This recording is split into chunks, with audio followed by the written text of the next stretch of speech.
All right, let's turn to 1 Corinthians chapter 10. I told you this morning that I was going to teach on this passage tonight. And I wouldn't say that this is one of the verses that I run into that often, but apparently a lot of other folks do. It's something that maybe is a little bit misunderstood, or maybe better said, misapplied. I think you can misapply a verse based on maybe a misunderstanding of the verse. And so when I began to study what people misunderstand about the verse, it opened it up to me a little more. And so I appreciate that very much. And I'm actually I've taught this verse in the past. I guess I've taught most of them in the past over this many years. But I feel like that the Lord has given me what I would call new light to expand my understanding of this. And it will actually maybe correct a little of what I have taught in the past based on what I think I'm seeing now. And so I hope and I believe it'll encourage you and instruct and help us all. So now I've given you ample time to find 1 Corinthians chapter 10. And so if you found it, stand with me, please. 1 Corinthians chapter 10 and verse number 13. I'll just read the one verse. Oh, excuse me, I'm so sorry about that. Clumsy Charlie here all of a sudden. 1 Corinthians chapter 10 and verse 13, there hath no temptation taken you, but such as is common to man, but God is faithful, who will not suffer you to be tempted above that ye are able, but will with the temptation also make a way to escape, that ye may be able to bear it. I'm going to speak to you on the subject of man's load limit. Man's load, L-O-A-D, limit. Let's pray together. Father, we come to you on a Sunday night, and we're so thankful for so many things, and I expounded on a few of those just a few moments ago, but I'm very grateful for each and every person that is here. Thank you that folks love the Lord, love you, and love the Scriptures, and love church, and what a blessing it is. And so I don't want to rob them of a blessing. I want to be a help, and I don't know how to be. I don't have any power of my own, no wisdom of my own. I just lean on you and rest on you to help me to be a blessing and speak through me as I try to yield myself and let you do what you want to do tonight in our hearts and our minds. In Jesus' name I pray, amen. You may be seated. Now this is going to be, as I sometimes say, more teaching than real fiery preaching, where there might be some fire here and there, but I think you're just going to have to want to understand this verse. And as I began to study the verse and I began to think about how people maybe misapply the Scriptures, I keep seeing a recurring pattern with some of these passages that is based on what I would call a misunderstanding of God's sovereignty. And God is certainly sovereign, but I think a lot of us don't understand really what that means. And so that's another lesson. I'm working on a lesson or a sermon on the hyper-sovereignty of God. Like we have hyper-Calvinism, we have hyper-dispensationalism. I think that now what we're seeing is belief in what I would call hyper-sovereignty, and I'll explain when I preach that if I ever get up the courage to preach it. But I think it's that kind of thinking that leads to misunderstandings of verses like this one. And so without going any further along that line, I have to explain some words in the verse before I can talk to you and teach you about really what I think God has given me about this verse that I think will clear some things up in your mind if you have any things that are unclear. I hope it will, and help you really understand, I believe, what God intends here for us. Because I do think there's a great misunderstanding. I don't think it's life and death misunderstanding, but I do think it's a misunderstanding in the minds of many, and so I'm going to try my best with the Lord's help to clear that up. Now, some words here we need to talk about. The first word, of course, is the word temptation. Scripture says, there hath no temptation taken you. All right, now the word temptation is used in many ways in the Bible. This particular word is used to describe both the temptations of sinful solicitation, like being tempted to sin, but also then temptations of life. And we might call them testings or trials. This word is used to describe all those things. And so no temptation, no test, no trial, no solicitation to evil or to sin has taken you. Now, because this word includes solicitation to evil, we understand that God doesn't do that. God never tempts you to do wrong. Never, never, never does God tempt you to do wrong. And so we know that not every temptation comes from the Lord. Some temptations may, in other words, as in a testing. I may be tested by the Lord. I may undergo a trial like Job did. That was a tempting in the sense that this word describes tempting, but not a temptation to sin, but a temptation to keep walking with God, even though you've got all kind of problems and heartaches. I guess one of the things that drives preachers crazy is how little it takes to trip people up. How little it takes to cross somebody up where they just turn their back on the Lord and everything else and just say, forget it all. It just doesn't take as much as it should. And so the word testing there, trial, temptation, synonyms. All right? And so it says that there hath no temptation taken you. All right? Oh, and by the way, so to follow up here on point number 1 about the word temptation, things like disease, that is a trial, a temptation. See, you and I, now let me clarify this. You and I, when we say temptation, we normally only think about being tempted to sin. That is not all the word means in the Bible. It includes a test, a trial, and can you also include a temptation to do wrong. So if I say temptation here, don't think I'm meaning tempted to sin, because God doesn't do that, but we do that, and the devil does that, and the flesh does that, and the world does that to us. But a temptation can be a disease. That is a trial, a test, a temptation. It can be a financial setback. It can be a job loss. It can be the death of a loved one. It might be a sick child, a wayward child. It might be marriage trouble. It could be a betrayal. It could be a lot of different it's trouble. It can be trouble, heartache, problems that test our faith, that test our love, that test our walk. And it can also be solicitation to sin, because it takes faith to say no to sin. Now, all these things can be included in that word temptation. So look with me again in verse 13. It says, there hath no temptation taken you. The word taken is the second word I want to talk about. It means to seize, to apprehend, to grab a hold of you. Have you ever felt like some situation just had you in its grip and you couldn't hardly get loose? Maybe it was a heartache. Maybe it was a sickness. Maybe it was a job loss and you just couldn't get loose. Couldn't get out of it. Well, it says here, no temptation hath taken you, but such rather as is common to man. All right, the third word is the word common. It means typical. It means not unique to us. It means common to the human experience. So what God's saying is, look, you have not encountered anything that is peculiar to you. Your challenge is not so unusual. It is something that almost every human being might encounter. It is not something we want, but it's something that is part of the human condition. Whether it be death, sickness, heartache, problems, all these things I mentioned and many, many more, it just comes with the territory of being human. That's what that means. There hath no temptation taken you, but such as is common to man. The word man there means humanity. So in other words, as I just said, some of these things, all these things, just come along with the territory of being human. So don't think that somehow you're being singled out. Don't think somehow that you're being picked on. Because any of us are subject to any of these things, and it can happen. Now, the next word, of course, is the word suffer. The word suffer in the Bible means to permit or to allow.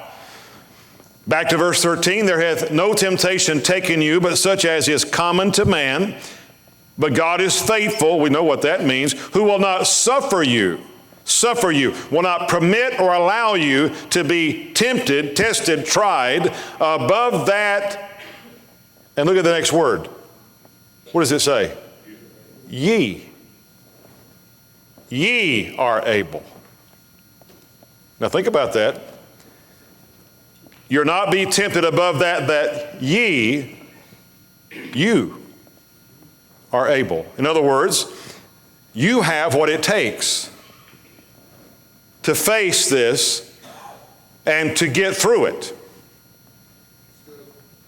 There hath no temptation taken you, but such as is common to man. But God is faithful, who will not suffer you to be tempted, tried, tested above that ye are able, but will with the temptation also make a way to what? Say it with me.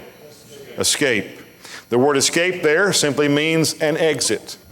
Look at that sign. That's an exit sign. It tells you where the exit is. Back in the back, we have 2 exit signs. One there that's not lit. One there. Well, is there one there? Yeah, not really. One here. Can't get out there. You'd be stuck. So the word escape means an exit. Now look carefully at what it says now. Who will not suffer you to be tempted above that ye are able. In other words, you can do it, but will with the temptation also make a way to escape, make an exit, that ye may be able to what? Say it. Bear it. All right? Now the word bear means carry. It means endure. It means bear up under. So bear like you bear a burden.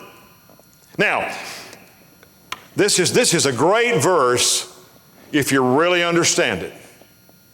It's also a verse that if you don't understand it, you can create an easy reason to quit if you misunderstand it. I think that is what hit me more than anything else in the last many hours of this week when I studied this verse. I realized, wow, look at there. Now, there's a great promise there, but I think it's a different promise than a lot of us realize. Now, here is the way this verse is usually interpreted.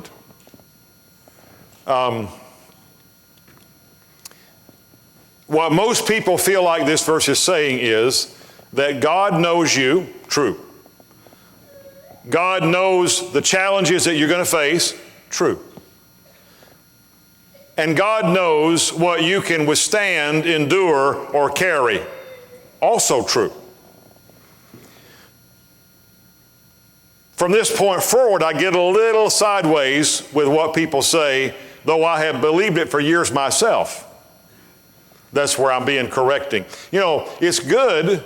There are some things that if you keep growing and learning the Bible, you'll have some minor adjustments in what you believe through the years because you're growing and learning.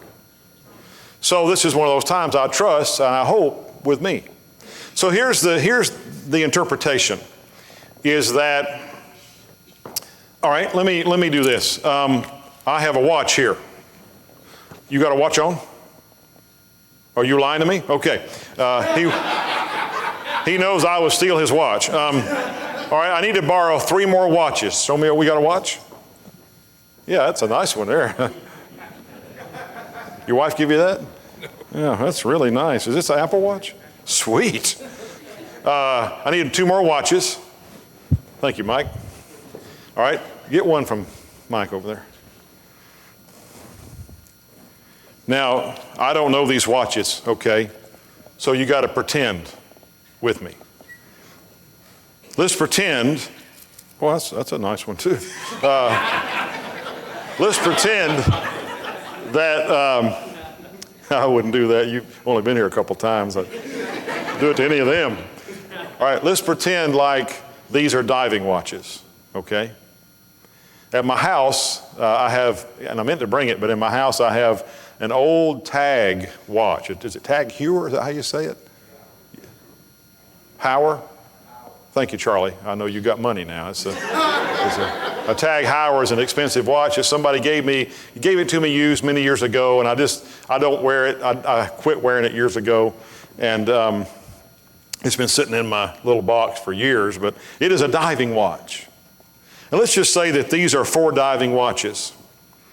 Well, a diving watch is rated based on pressure underwater as to how deep you can swim with it or dive with it, and it still resists water or be even waterproof, right?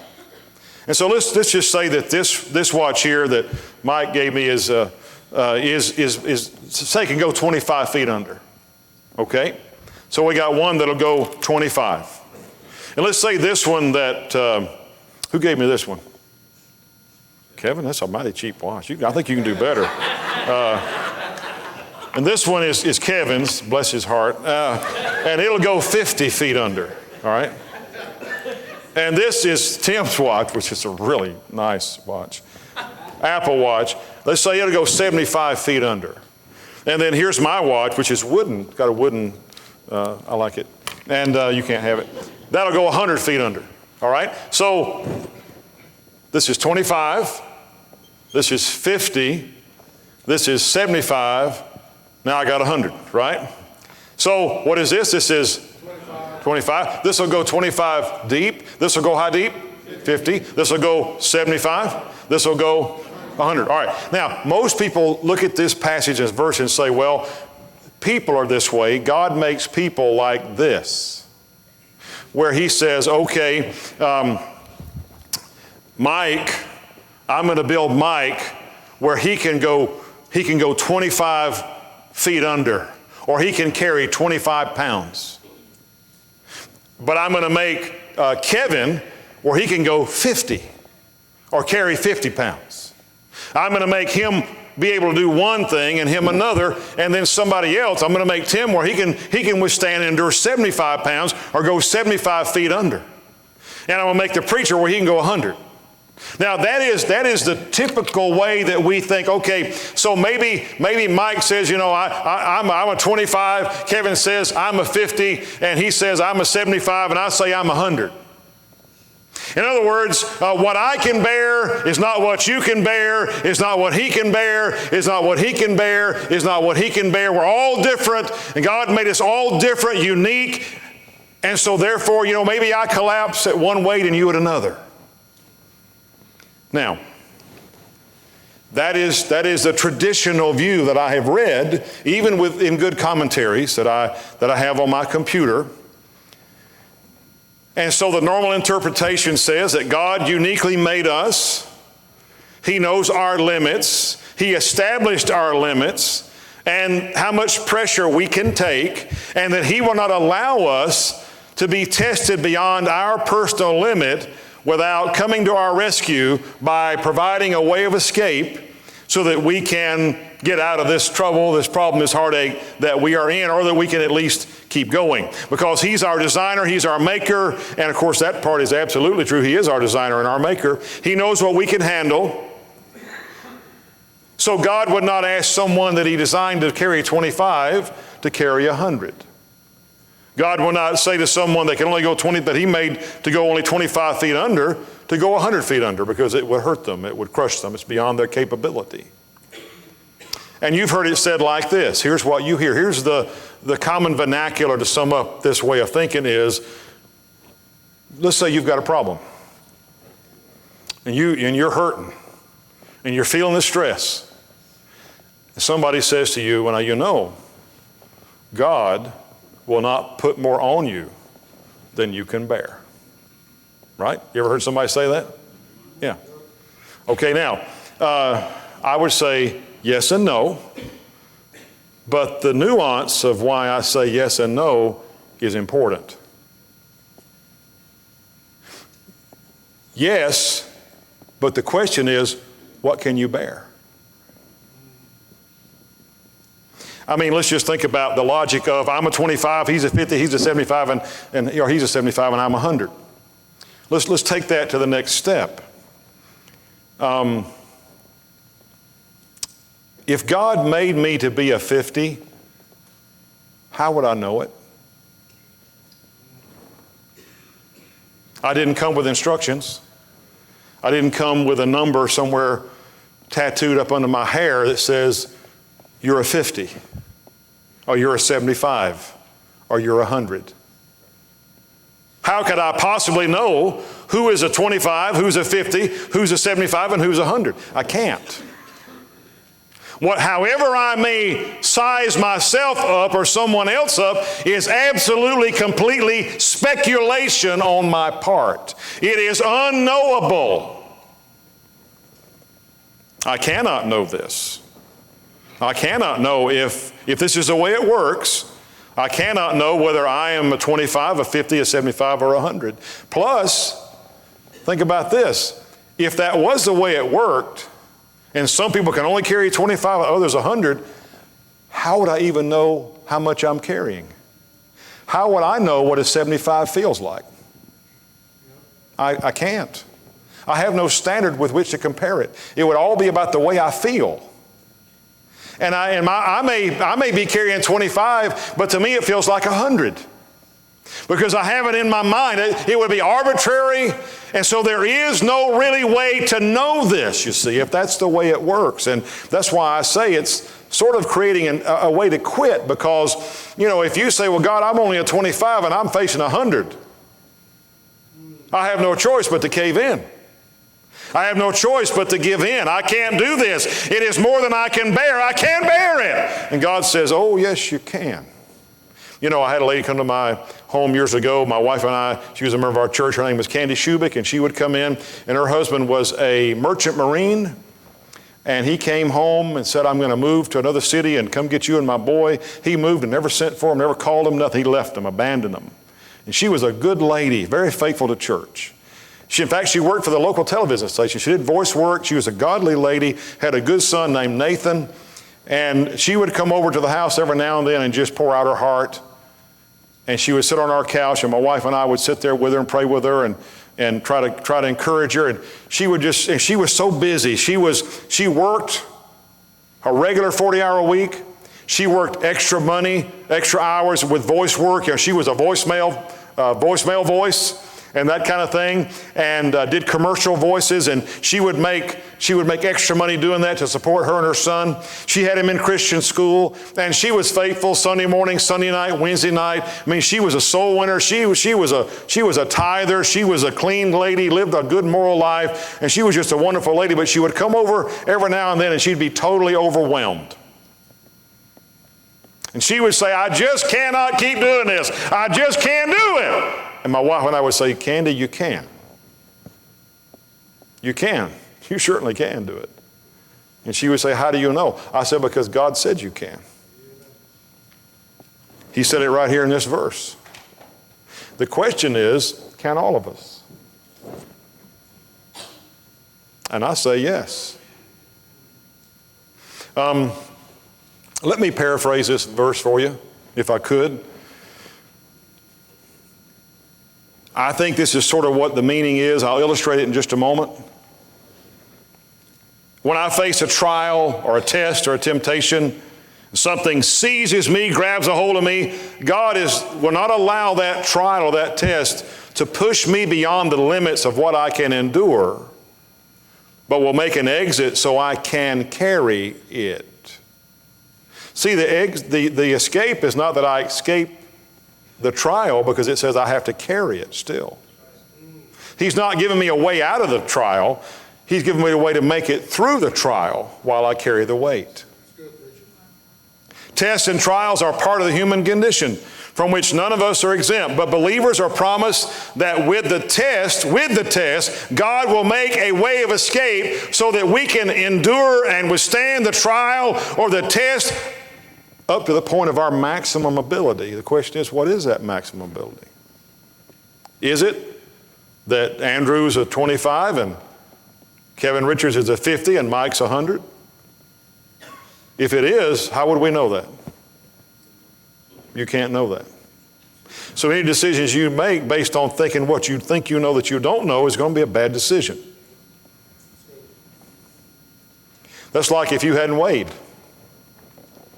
Somebody asks you how much you weigh, and you say, well, I think I weigh 200. And then you go to the store and you try on a pair of breeches for somebody that weighs 200. It ain't going to work out very good if you weigh 250. Believe me, I know that. I saw Brother Autry do it.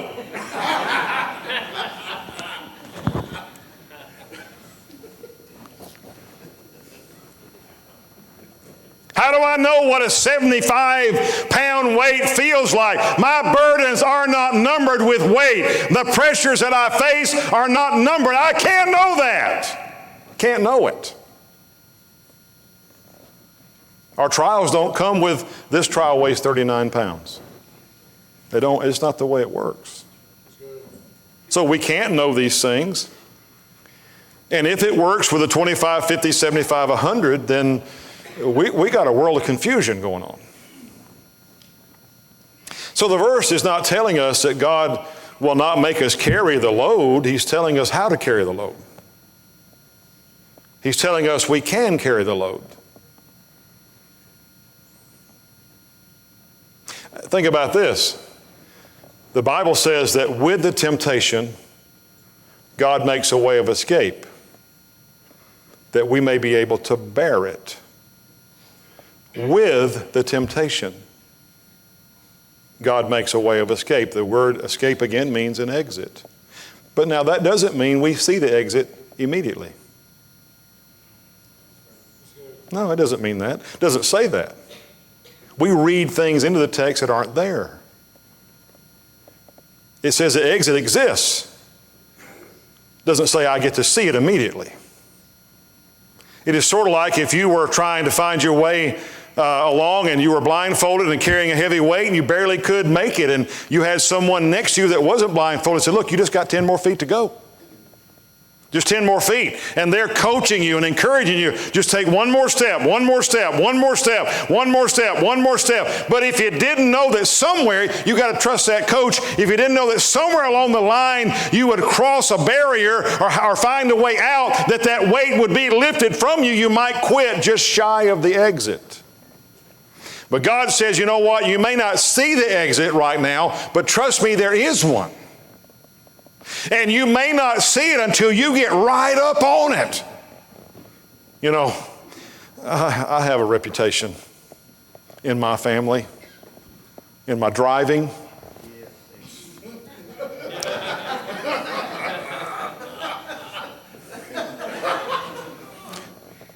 John, why don't you skip his check this next time?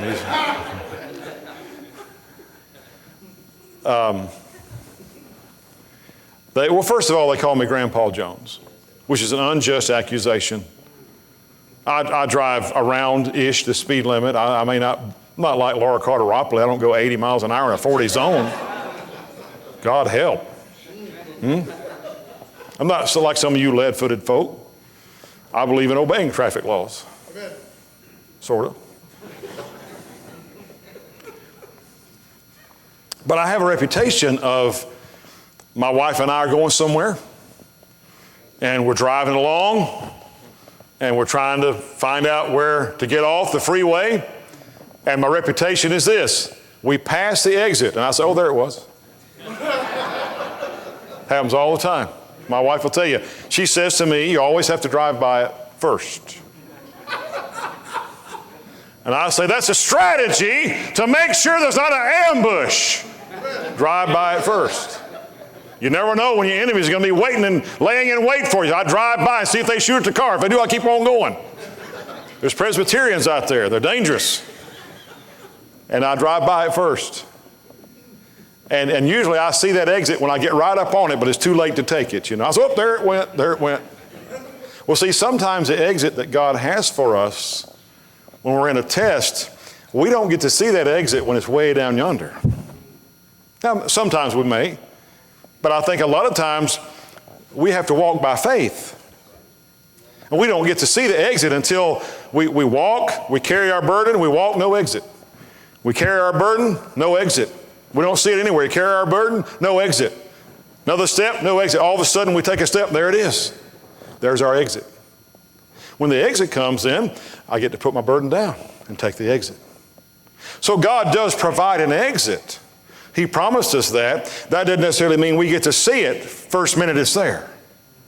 That's a promise that we made, not that God made.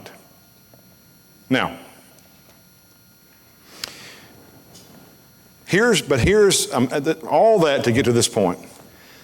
And listen carefully. This is where you're going to either get it or not, and I hope you get it, what I'm trying to say. The reason people, I think, misunderstand this verse is that they take it personally when it's intended generally. If it's personal, then maybe yes, you're a 25, you're a 50, you're a 75, and you're 100. But God makes a blanket promise, and the word ye is to everyone. So I think what God is telling us is, look, He said, I made you, I designed you, and when I designed you, I knew what you'd be facing in life. Now listen carefully now. I made you, and I made you to my specifications. And I made Adam and Eve under my specs, my specifications. And just like a watchmaker, if you take a watch that, let's say my tag back home, well, a watch that's rated for 300 meters, which that one is, I believe. They make them all the same. All of them can go 300 meters. If you go buy a pickup truck, it has a half-pound duty rating. They make thousands of them. They're all half tons. If you have a submarine that's ready to go down 10,000 feet, the manufacturer makes every one of those to go 10,000 feet. And I'm just saying, I think it works like this. I'm thinking that God made man with the same specs for all of us. And that I have the same ability to bear as you do and you as I do. I don't think He made one guy a 25 and one a 75. And the only way you would think that is because you think it, not in the Bible. I believe that everybody, here let me illustrate it this way. I need four helpers. I need Andrew, Mike Broom, and Gordon. Don't you look at me like that, Gordon. And Trevor.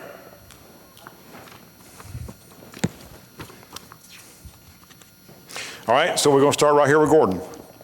Now, Gordon, turn right here, face these people. I want you to put this against your chest and hold it. Okay? He's a 25 and a dandy one. All right? Mike, hold it against your chest. He's a 50. Andrew is a 75. Mike, what are you doing? I guess we got to be dismissed now. Trevor, can you at least obey? Thank you. I wish I'd have gotten your watch. I'd stomp it right now. All right, so he is an obedient 25. He is a rebellious 50. They make purgatory for guys like this. He is a 75 and he's 100. That's the typical interpretation. So, but now, if that's true, he wouldn't have a way of knowing he's a 25. And he wouldn't have any way of knowing he's 100. So he might be 100 and think he's a 25. And when he faces a 25 burden, he falters. But that's all made up in your head and in your heart. But again, if you got a half-ton truck, it's a half-ton truck, right? If you got a submarine goes to 10,000 feet, if they make 1 or 10,000 that meet the specs, they all go to 10,000. Now, here's what I'm saying. I think God made us all the same specs. I think we can all bear the burdens that come along. And I think when we don't, it's something we invent as to why we can't. And so God made Gordon not a 25, he's 100. Now you can do it.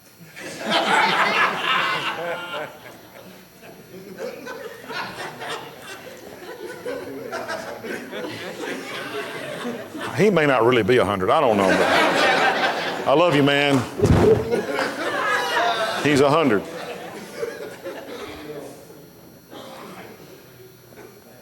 Andrew's not a 75. He's 100. Trevor's 100. Trevor can bear it. Did you go to 0? Trevor can bear it. Andrew can bear it. Mike can bear it. Gordon can bear it. Gordon can bear as much as Mike, and Mike as much as Trevor, if he will. If he will. If he will. Gordon has no excuse to falter, no excuse to drop it, no excuse to collapse when he's facing the same thing as Trevor. I have seen this all these years. I have seen one family face something and they come through it with flying colors, and another family faces the same thing and they totally collapse. What's the difference? They are the difference, not the situation, and not how God made them.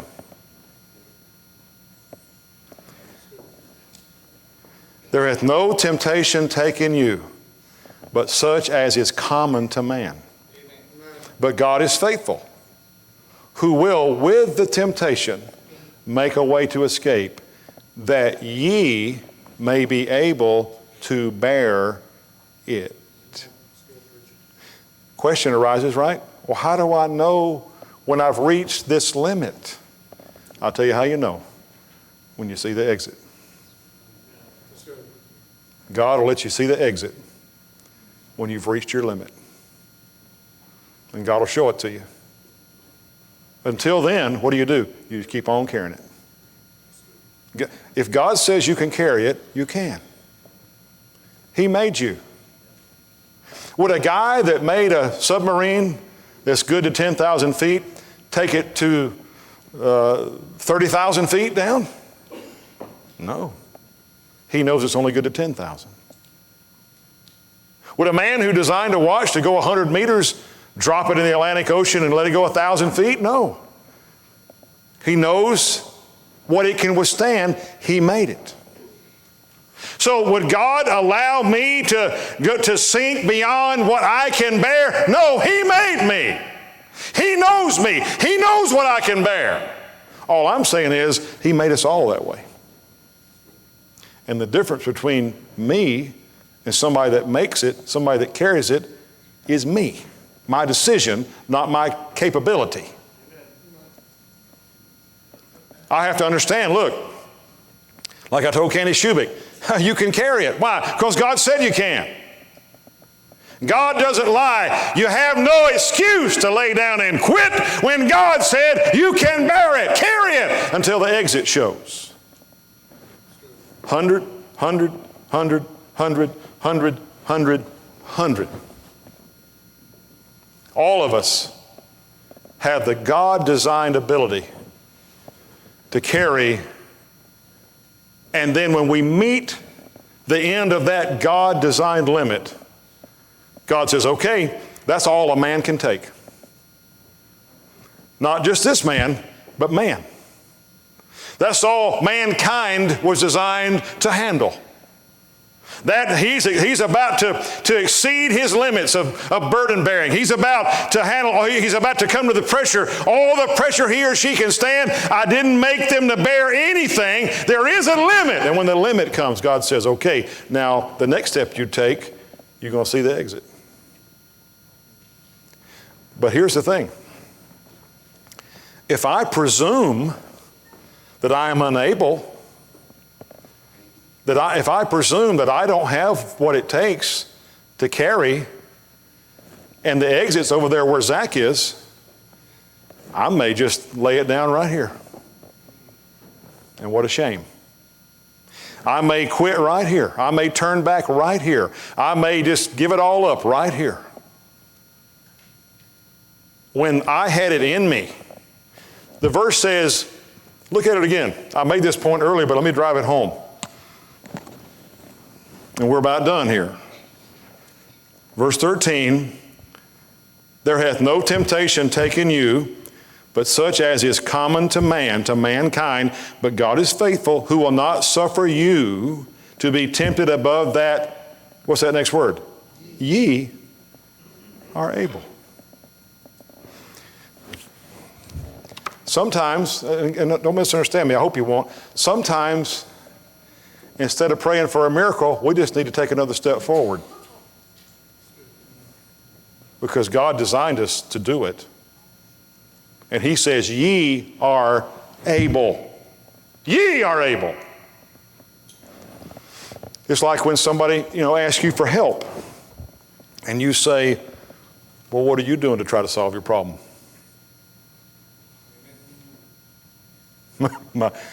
Fellas, thank you. You can be seated. Mike, you need to go to detention, please.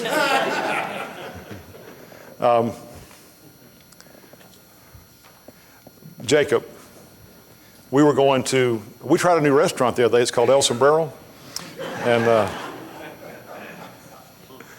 I've only been there like 6,000 times. I thought I'd try it. And Jacob got out of his car. We all drove separately, and Jacob got out of his car, and some lady walked up asking him for money. And Jacob, I'm going to paraphrase what happened, but he didn't have any money. He said, I don't have any money. He got out of his car and said, but let me ask you a question. Do you have a job? And she said, no. He said, look at all these stores. He said, have you asked them to hire you? He said, you could just walk in any one of those doors and say, are y'all hiring? And if you walk in enough doors, somebody might say yes and hire you. Then you won't need to go out and beg. That's pretty tough, right?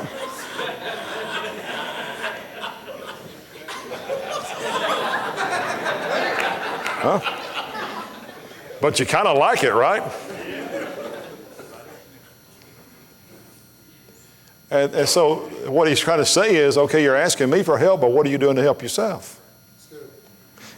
I had a guy in the Philippines was always, hello, Pastor. How are you doing? I'm doing just the same as I was doing the last 500 times you asked me how I was doing. I give them the thumbs up. That's all they get. I give them a thumbs up, and because I know I can feel it coming, they're going to ask for money. I don't know these guys, a lot of them. And so, it's like, hello, how are you, Pastor? Can I have $5,000? That's about how it goes. So no, sir, you can't. But the one particular pastor, he said, Pastor, can you partner with us? That's the way they say it. It's the modern way of saying I need money.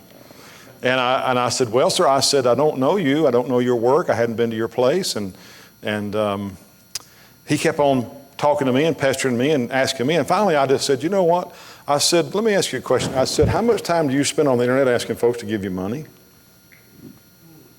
I said, if you spent half amount of time out soul winning as you're doing asking people for money, you might not need to ask for money because your church might actually grow. Now, I'm not usually quite that terse, but he had asked me for help. I didn't know from Adam's House Cat about 10 times, just that bluntly. He's just dialing for dollars, And I just suggested that maybe if he would, I said, you have the same God I have. Is that true or not? And before a fellow goes out with his hand out all the time, he ought to be trying to fill his own hand, right? I told him in a conference one time, I'm surprised they had me back. I said, you guys are like a bunch of little birds with your mouths open in a nest, begging. I said, you got the same God here as we got in America. I said, you think there's a small God in the Philippines and a big God in America? I said, what are you doing to try to fill your own hand? And see, what I'm saying is sometimes, God says ye are able. Well, if you say you're not able, then who are you calling a liar? You're able. God said you are able. Are you saying you're not? The reason God said you are because He made you. He knows your limit. And the big difference I'm saying is we all have the same limit. I have the same load-bearing capacity as you do and you as I do. It's just a matter of if I choose to receive that and say, you know what, God told me I could make it, and I'm going to make it. God told me I can bear it, and I'm going to bear it. God told me I can carry it, and I'm going to carry it. If I may have to carry it on my knees, and by the way, that's a really good strategy. I may have to take little bitty steps. You know, last night we came back here. Andrew, he's an awesome guy. Let me tell you something. He stuck with us yesterday, helping us. He went home, and I called him up, and I said something to him. He said, when are you going to go back and get that stuff from the venue? I said, I don't need you for that. Well, I'll get those tables. He said, I'm not going to let my preacher do that. I said, well, your preacher's going to do it. Anyway, he wormed his way back in there, and we got over there, and he just insisted, you know, so he and I went. And we loaded the tables. I didn't let him get all of them. I got half of one. And it's time to take them up the stairs. And I thought, boy, that's a lot of stairs. And I'm already tired. And that table's a round table, you know. And man, Andrew, he just picked it up like a rabbit up that stair. I said, well, if he can do it, I can do it. Bless God. He's not going to outdo me. So I grabbed one. I about broke my neck, but I made it. I made it all the way to the top. That last step, man, I said, oh, I didn't want him to know I was hurting. I said, man, this sure is easy. I wanted to run up the stairs, but I didn't want to embarrass you. You're going to get kind of old. It was tough, but I'll tell you something. I made it to the top. I carried several tables up just like he did. And I got to take one step. I was like 17 steps. I said, man, that's a lot of steps. And I'm thinking, okay, I'm really good at breaking my neck, hurting myself. So I'm going one step, two step, 1, 2, 3, real quick. He ran up like he didn't have anything in his hands. I just put one foot in front of the other, and I made it to the top. And when I made it to the top, Andrew was there, and he said, let me have that. My burden bearing was over. But I had to get to where Andrew was. See, you can bear it. You can. God said you can. He designed you to be able to carry it. And if God said you could, you can. And don't tell him you can't. Because you're 100, and you're 100, and you're 100, and you're 100, and you're 100, and you're 100, and you're 100, and you're 100.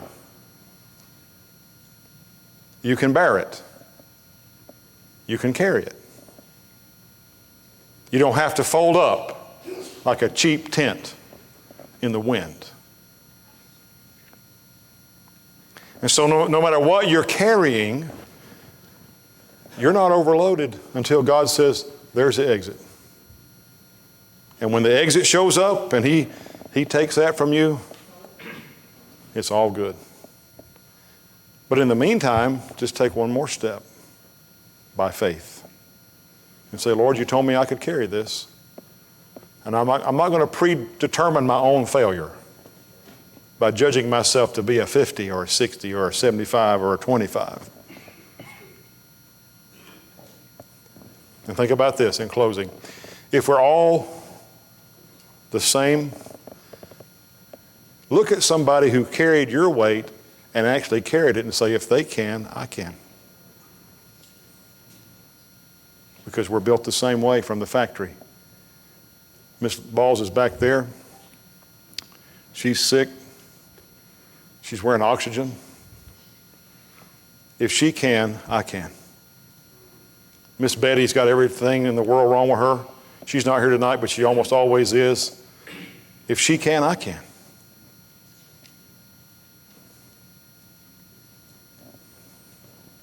So don't judge yourself to be less than God made you to be, in the sense that you decide yourself arbitrarily that you can't carry it. Oh, yes, you certainly can. We certainly can. Maybe God will never ask you to carry all of it. You know, was it Lee Robertson? Yeah, I believe it was. I'll close with this. And I'll decide which one of these watches I want to take home. Lee Robertson stayed at his church in Chattanooga for over 40 years. I don't know exactly how many, but over 40 years. And he was at a pastor's meeting one time and had a question and answer time.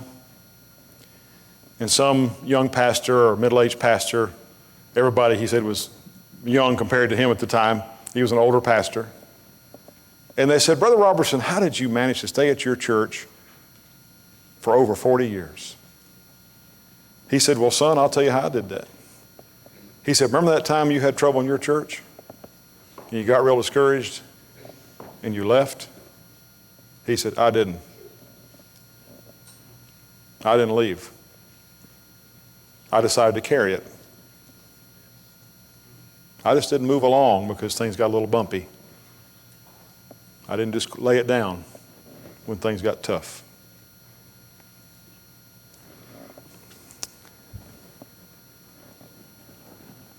And so, whatever you have to carry, carry it. Just carry it. You're designed to carry it. You're built to carry it. Just keep taking one step after another. God hadn't cheated you. He hadn't abused you. He hadn't mistreated you. Life may. God never does. And at some point, you keep carrying it. You're going to look up and there's that exit. It's going to be over. All over.